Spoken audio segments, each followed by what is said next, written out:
Shalom, salam sejahtera dan salam sehat bagi kita semua.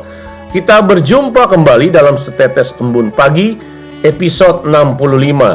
Firman Tuhan hari ini diambil dari Lukas 6 ayat 45 yang berbunyi, orang yang baik mengeluarkan barang yang baik dari perbenderahan hatinya yang baik, dan orang yang jahat mengeluarkan barang yang jahat dari perbendaharaannya yang jahat.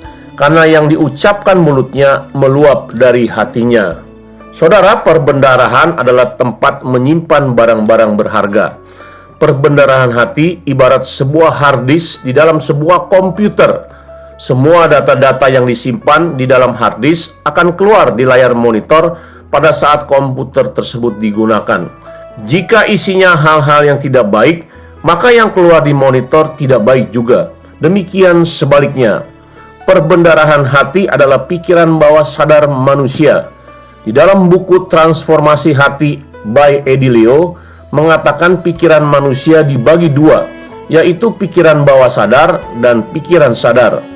Pikiran bawah sadar inilah yang mengendalikan lebih kurang 95% pola perkataan dan tindakan manusia, sedangkan pikiran sadar hanya 5%. Pikiran bawah sadar merekam semua pengalaman hidup kita dari kanak-kanak kurang lebih umur 6 tahun sampai dewasa. Penelitian menemukan 70% dari ide-ide yang ada di dalam pikiran bawah sadar bersifat negatif dan merusak.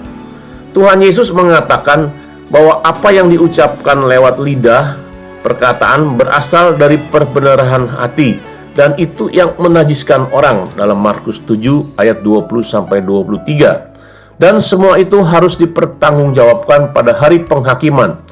Jika pikiran bawah sadar seseorang cenderung negatif, maka perkataannya pun akan menjadi negatif. Akhirnya dosa terjadi lewat perkataan seseorang. Bagaimana caranya pemulihan hati yang negatif?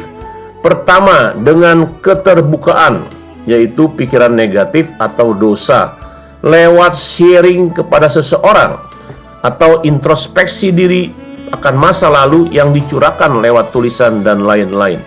Yakobus 5 ayat 16 berkata, hendaklah kamu saling mengaku dan saling mendoakan supaya kamu sembuh. Artinya, ada prinsip keterbukaan adalah awal dari pemulihan. Kedua, adakan pembaruan pikiran, Roma 12 ayat 2. Dengan mengisi pikiran kita terus-menerus dengan merenungkan firman Tuhan setiap hari. Hal ini seperti gelas yang berisi air kotor kemudian dibuang lalu diisi kembali dengan air bersih. Akibatnya tanpa disadari, pola pikirmu akan Tuhan ubahkan yang terdeteksi lewat pola perkataanmu yang membawa berkat untuk orang lain. Bagaimana dengan hati Anda? Ingat, pikiranmu mempengaruhi tindakanmu, tindakanmu mempengaruhi gaya hidupmu, dan gaya hidupmu menentukan masa depanmu.